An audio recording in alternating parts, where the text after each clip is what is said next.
You're watching the Superstation, AFN Television, Europe.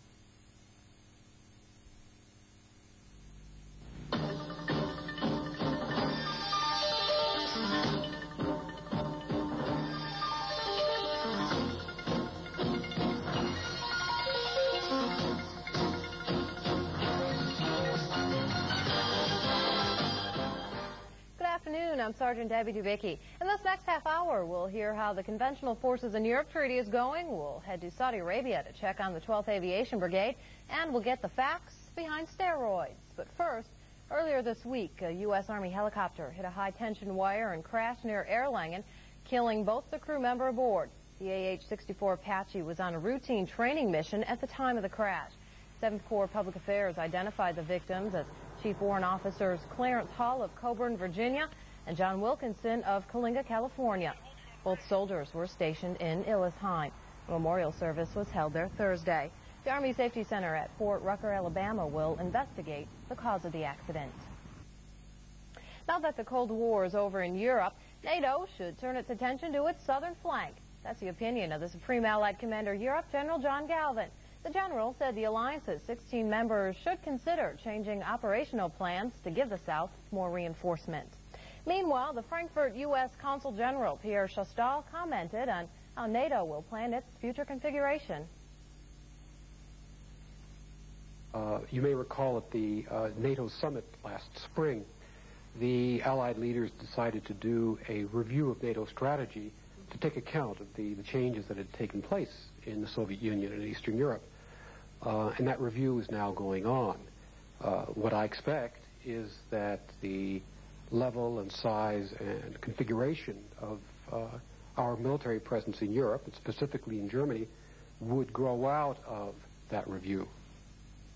Pierre Chastal, the American Consul General in Frankfurt.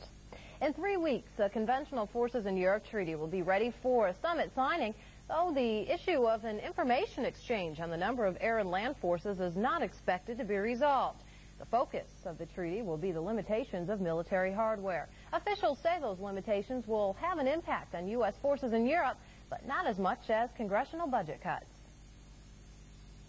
Well, that's something that I think will be taken up in CFE2 in the next phase of the negotiations. Now, obviously, when you reduce equipment, it doesn't make a lot of sense to leave all the troops there, and so that troop reductions are a natural part of the CFE agreement. Some forces will be limited in Europe, but the effect directly on U.S. forces won't be that great. The effect of the budget on U.S. force levels and the effect of the Persian Gulf crisis on U.S. forces is a lot bigger than the immediate effect of the CFE treaty. U.S. Defense Department officials say hardware reductions will begin immediately after ratification of the CFE treaty, probably next year. 4 major objectives were outlined at the 7th Corps Commanders Conference: support of Desert Shield, training and readiness, homeward bound, and reduced resources. 7th Corps' Gail McCabe outlines the 3-day event for us. The theme of excellence in transition laid out the parameters of the 7th Corps Commanders Conference. Approximately 300 military, civilian, and spouses took on the challenge of making their immediate future a time of planned and disciplined execution. I would hope that at this conference that we will have some very pragmatic solutions to issues that we are faced with, that we will be well into the execution of the 4 major tasks that we have been called on to do, and that we will confirm that the course we have set for ourselves is the right one to manage through this time of transition. Troop drawdowns and the move to regionalization presents problems. Question and answer work groups delved into known obstacles. All these people who are out there giving briefings to be well informed on the CPO problems. The leadership of the Corps used the give-and-take sessions to pool their expertise for a common objective. I think one of the main things we need to do is once we put a plan together, we've got to make sure that the individuals, as some people spoke in the conference here, get it down to the trenches, to the soldiers who are going to be affected. And everybody has an involvement in this, as the general said. There's nobody here that isn't involved in this thing. If they're not, they shouldn't be here. World events are moving at a rapid pace. The problems facing 7th Corps, and in fact all of USAREUR, are complex. Leaders are being asked to gather their good ideas and instill confidence so there will be excellence in transition. For the first time at a 7th Corps Commanders Conference, junior enlisted soldiers, both single and those with families, were asked for their input on how coming changes will affect them. Not only for my own benefit, but for the benefit of everyone else. This gives me the chance to speak out for other soldiers just as well. 7th Corps is looking at a 6-month time frame for the cycle of unit inactivation to impact communities. The proactive measures introduced at this conference will influence the transitions ahead. In Augsburg at the 7th Corps Commanders Conference, Gil McCabe, AFN News. USAREUR chaplains gathered in Berchtesgaden for their annual professional development conference. It was much like the 7th Corps Commanders Conference, sought to deal with the changing times. Specialist Hank Husingfeld has a report. The key issues at this year's conference are dealing with stress on military members and their families, and to identify resources that are available for unit ministry teams to perform this unique mission. Even though the times are changing almost daily for chaplains, their role isn't. Major General Matthew Zimmerman Jr. is Chief of Chaplains. It's not so much changing as it is perhaps a heavier emphasis on certain aspects of our ministry. We've always had a good, strong, solid family life ministry. Nearly every installation of any size, CONUS, and most of the communities here have family life chaplains. We are ensuring at the moment that each of those positions remain filled with very well-educated family life chaplains who have been specially trained in that area. Bringing stability in these times of change requires patience and an open ear. The chaplain's role provides this and helps pull people together during stressful situations. Reporting from Berchtesgaden, Specialist Hank Husingfeld, AFN News. The Commander-in-Chief of USAFE, General Robert Oakes, wrapped up his first tour of European air bases last month.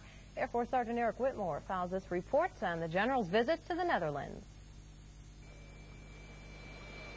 General Oakes flew to Soesterberg Air Base on his whirlwind tour of northern European bases. He got a chance to meet the troops of the 32nd TFG and congratulate them for doing well on their unit effectiveness inspection last month. The Commander-in-Chief of USAFE held a question-and-answer session with Soesterberg personnel in which he discussed the success of NATO and the future of the military in Europe.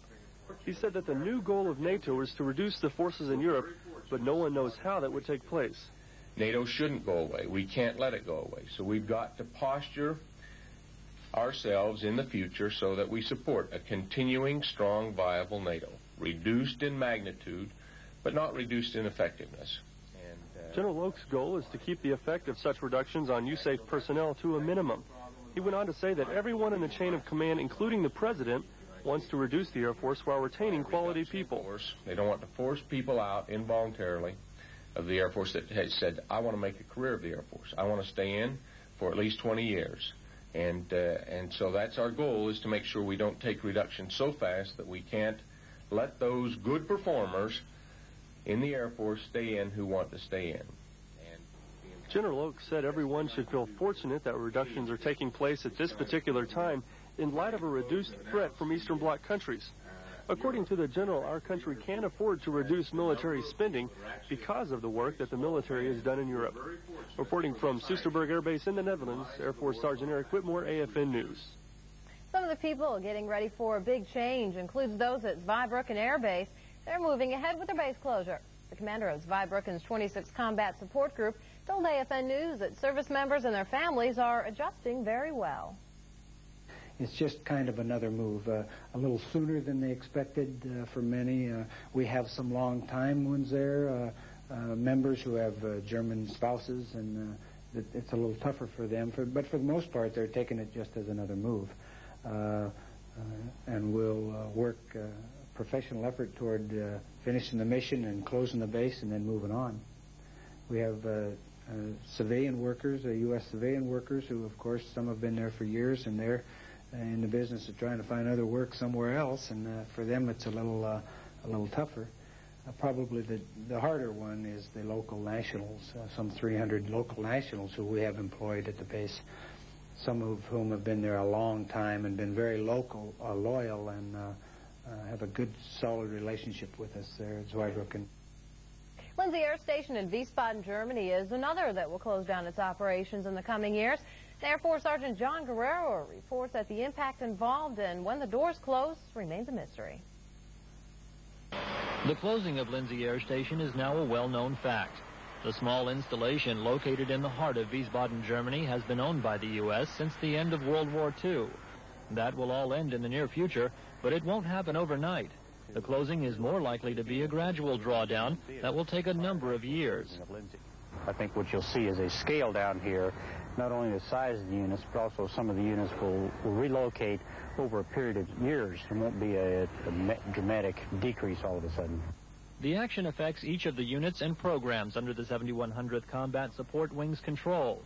Wiesbaden Medical Center, for example, will be reduced to a standby status. One of the wing's main responsibilities is the co-located operated base for Cobb's program, coordinating the deployment of U.S. reserve forces to NATO bases in Northern Europe and supplying them with food and equipment. That mission will continue, but somewhere else in the European theater. Both the Department of Defense-dependent schools and Defense Reutilization and Marketing headquarters at Lindsey will also have to relocate. All of this will take a long time, having little effect on the people now stationed at Lindsey.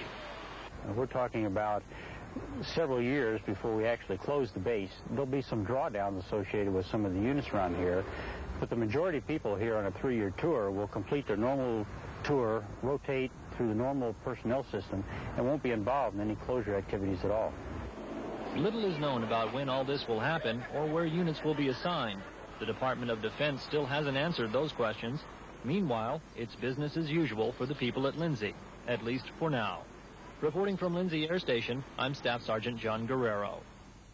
Several hundred M1A1 tanks from Germany are heading to Saudi Arabia. We'll have the story after the break. Stay tuned.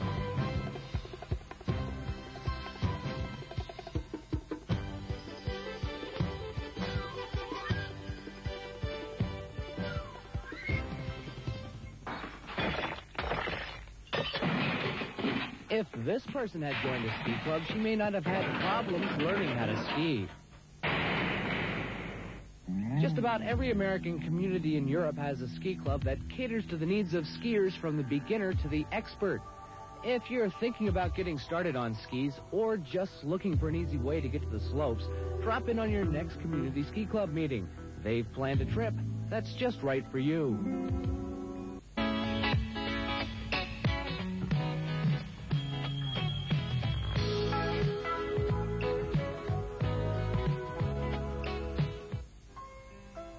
An infant nursery in an overseas hospital. These babies have just gone through their first important event, birth. The second important step will occur within a month when their parents document their U.S. citizenship. This is done at the nearest embassy or consulate with the assistance of the Personnel Center. The procedure requires paperwork and time, but American citizenship will last a lifetime. The new M1A1 tank will be joining the 200,000-plus military members in the Gulf region. Army Sergeant Sharon Goodman has details. The M1A1 tank is going to the desert. The M1A1 tank has NBC decon capabilities and a 120-millimeter gun. The 8th Combat Equipment Company on Rhine Ordnance Barracks has been tasked to ready the tanks for shipment to Operation Desert Shield. Once we receive the word to move a piece of equipment, it takes about a day to activate all of the tanks. That means put batteries in the tanks and put at least 200 gallons of fuel. Then it takes approximately 2 hours to load a train. Personnel, it takes normally a crew of 4 people to block and brace the tank once it's on the rail car. The tanks will support soldiers already in the desert with a more improved tank system. Several hundred M1A1 tanks will be shipped to the Middle East. The mission is expected to be completed by the end of the year. Sergeant Sharon Goodman, AFN News. The buildup of forces in the Middle East has changed the way the European theater does business. Some military units had to move out right away. Others had to make sure they could. Still others who have a chance of being phased out began preparing for war. Air Force Sergeant Scott Williams has the rest of the story. The threat of chemical warfare in the Middle East is very real. It's no surprise that the gear and the training needed to fight under such conditions is getting more attention. Policy was beginning to be where we didn't have as much emphasis on chemical warfare. And now it's beginning to be a big emphasis. Our people now are coming to class. They're staying awake because, hey, there's this possibility I might have to go over here. At a chemical warfare class at Ramstein Air Base, instructors are facing that threat head-on. Advances in equipment used in a chemical environment have also become a part of the training. Just about everyone agrees the newest full-face mask is better than its predecessor. Everything from comfort to visibility make the mask popular with the people who must rely on such equipment to survive and fight. Over half the people in this office volunteered for duty down in the Middle East. If you realize that the experts are willing to bet their lives on it, and to go down and knowing that the battle may assume down there and chemicals may be used, if they're willing to go down there, that should say it all. Before the Middle East crisis, the reduction of forces in Europe had a lot of people in disaster preparedness wondering if they were really necessary. Now, because of Operation Desert Shield, an increase in training and improved equipment, their role is more important than ever. I'm Sergeant Scott Williams. It's been more than 70 years since the horrors of chemical warfare first haunted the trenches of World War I. Troops now deployed in the Middle East face the same threat as then, as well as the possibility of attack with more modern, lethal nerve gases. To help give American forces a better chance of survival, a small pharmaceutical company in Wales is desperately working to find an antidote. A Welsh pharmaceutical company is in a race against time. Hundreds of orders for chemical warfare antidotes must be filled and shipped immediately to protect U.S. troops in the Gulf. This is the biggest order the company has ever had. We have made literally hundreds of thousands of doses for the Gulf area. Antidotes for the nerve gases taboon and sarin are desperately needed. Iraq has effectively used those chemical weapons against thousands of Kurdish citizens in that country. Penn also manufactures antidotes for other poison gases, like those first used during World War I. Penn normally produces prescription drugs for hospital use, but is one of the few labs prepared and licensed to make antidotes for poison gases. Individual ampules are designed to be carried by troops facing possible chemical attack and for use by field hospitals. The urgency to fill orders keeps Penn's small staff working long hours with little rest. They've been very well motivated. I think they too feel some of the anxiety that people in the Gulf feel, and they're prepared to play their part. As the threat of chemical warfare grows, experts predict an ever-increasing need for custom drug manufacturers such as Penn. While many here feel they have an important job to fill, they hope that their chemical warfare antidotes never need to be used. We simply are producing these drugs for people who are going to be affected if should a war break out, and we're trying to give the victim a chance for recovery. But the antidotes have a serious drawback. A short shelf life and rapid expiration mean that supplies must constantly be replaced. A situation certain to keep antidote manufacturers busy as long as there is a crisis in the Gulf. Peter Lundy, European Journal, Tredegar, Wales. After weeks of MREs, the 12th Aviation Brigade is now getting tea rations for breakfast, and they're a welcome change. The story comes from 5th Corps' Lee Ferguson with home video shot by 5th Corps' Sergeant Steve Davis, who is with the 12th Aviation Brigade in Saudi. 5th Corps troops in Saudi Arabia have to eat a lot of dust, so they're extra glad that they can start the day with a hot meal. This operation here is to give the soldiers a hot meal, which will give them something to look forward to instead of eating MREs all day. We get up at 2 o'clock in the morning. Once we come out here, we light our M2 burners and get ready to work. You know, they like getting at least a hot meal once a day. It makes me feel great. I like, soldiers come first. They need it. In the desert environment, cleanup is very important. You must do your job right or you got a lot of soldiers out here sick. A lot of the soldiers respect what we're doing because they must know and understand that this is not Burger King, but we do the best we can to supply them with the food, the normal necessities that we can give them from Saudi Arabia. So we're not really getting the issue from the States or from Germany. We're getting it from the Saudi Arabians, so we give them what we can and make the best out of it for them. This is Lee Ferguson. Fifth Corps Public Affairs for AFN News. It's time to take a break, and when we come back, we'll have a report on a program aimed at making young people aware of the dangers of steroids. Stay with us.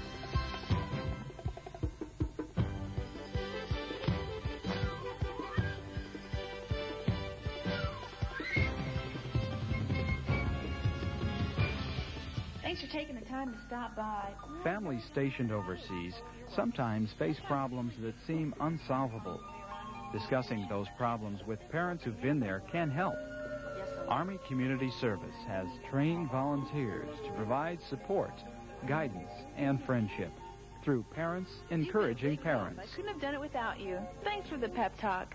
Could you use a pep talk? Contact ACS.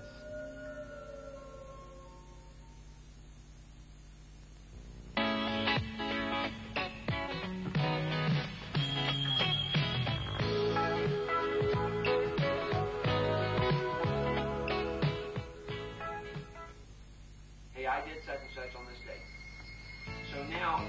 Professional military education is a real key to improving management ability. The instructors, of course, discuss certain situations, how they would handle that situation, and how the other students may have handled it. I think the student goes away with a better understanding of what they did, and oftentimes they find that what they did was good. Professional military education, expanding the Air Force experience.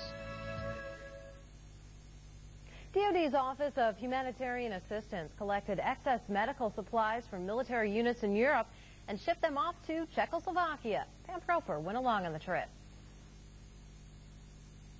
The U.S. ambassador to Czechoslovakia, Shirley Temple Black, met the Air Force C-5 Galaxy on the tarmac at Prague's Rosinha Airport. Ambassador Black presented the Czechoslovakian government with a 120,000-pound shipment of medical goods. Among the cargo, nearly 24 wheelchairs, a gift to Czechoslovakia's neglected handicapped. For over 40 years in this country, and even before that, the handicapped were not taken care of well. They were kind of hidden away. And President Havel's wife, Olga Havlova, has started this society called the Goodwill Foundation. And that group is going to help the handicapped in this country. The wheelchair is symbolic of that help. Also, it's more than symbolic. They'll use them. There are 22 chairs. The excess equipment included bandages, surgical instruments, and a field hospital to be used for civil emergencies. The crew that flew the fully loaded C-5 into Prague were reservists from Massachusetts called up for Operation Desert Shield. It was a wonderful job of the Air Force to get that big plane here. The flight originated from Rhein-Main Air Base in Germany. DoD's Office of Humanitarian Assistance has also donated excess equipment to Hungary, Romania, Bulgaria, and Poland. This donation is one of the first cooperative efforts between the U.S. and Czechoslovakian governments in the medical health care area. Officials say this mission reflects the desire of the U.S. government to assist East European nations in their transition to democracy. In Prague, Pam Proper, AFN News. There are various types of problems in sports today. One major problem of late is the attempt by athletes to artificially build up their bodies. Milt Fitzwater reports that bigger and stronger is not necessarily better, and there's a program going on aimed at making athletes aware of that fact. This could be a bottle containing one of the sports world's biggest problems to date, steroids. The problem has reached the high school level. Wiesbaden High School students learned about steroids in a special assembly program. The event was organized by Joan Kraft of the Mainz Fit to Win program. I have a son that's an athlete, and he goes to this school. And I just became more aware of when the kids talk that there are kids taking steroids. And I asked my son, are there kids taking steroids? And they, said, yeah, there are some. And so I thought I just started putting some pieces together and just decided to come into the schools and do this.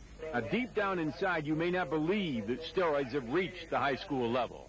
Well, there's a lot of studies going on in the United States right now trying to figure out, who we've got to target our education to. And one of the studies says that 6% of high school athletes use anabolic steroids.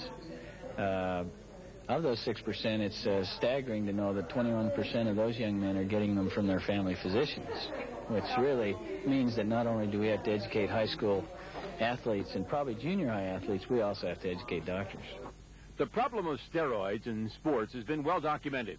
But what many people may not be aware of is the psychological effect on the users, both male and female. It gives them such a euphoria, such a push, and they feel like they've got such an edge. Their size of their body increases, they look better, they look in the mirror and they say, gee, this looks great. But at the same time, they realize it's not really them. And so in order to keep on the high, they have to stay on the steroid. When they come off, they lose the high, they get depressed, people don't notice them anymore, they go back to being just them that they knew before, and that's a terrible cycle. And so it tends to be very psychologically dependent on the medication to keep them high and to keep them aggressive and to make everybody notice them. Parents nowadays should be aware of the steroid problem, and there are signs to look for in their children. Well, they will see aggressive behavior, principally in the child. They'll see that he loses his temper easily, that he tolerates tension in the home very poorly, that his attention span is very short, that he may be spending a lot of time at the gym and a lot of time away from home, doesn't want to participate in family conversation because they're so aggressive and so angry. You could actually say they're angry, and they just turn to anger at any provocation. They get angry. So I think that aggression and anger would be two signs that would definitely indicate they may be on steroids. This program was held at Wiesbaden High School, but there are more to come. I'm going to go into the elementary schools in Mainz. Now, we're going to do the 6th grade with the drug and alcohol person there. That'll be in November, so that's my next project. We're going to start with the younger ones now, 6th graders. Steroids, a problem that involves males and females. A problem everyone needs to be aware of. Mill Fitzwater, AFN Sports. Now, our final report this afternoon, Specialist Susan Badzina reports on a 2nd Armored Division soldier who got the shock of a lifetime. Here's the scenario. A 2nd Armored Division forward NCO is in the field. He gets word he is to report back to the rear to Commanding General Brigadier General Jerry Rutherford. You gotta wonder what was going through his mind, especially when he reports back to find out he's won a brand new car. I had to go back to see the Commanding General was all I knew. I thought, well, I knew it shouldn't be nothing too bad, so I couldn't think what it was, really. So. Sergeant Prakia won his choice of 4 cars in the latest Burger King drawing, sponsored in part by Burger King AFIS and military new car sales. Sergeant Prakia and his family were thrilled to win, and the Norddeutschland Exchange manager was thrilled that a 2AD forward soldier won. We service the northern third of Germany geographically, and they say it's really kind of wonderful that we finally got one of the big winners. Reporting from Graustedt, home of the 2nd Armored Division forward, Specialist Susan Badzina, AFN News. That's our report for this afternoon. Have yourselves a good weekend.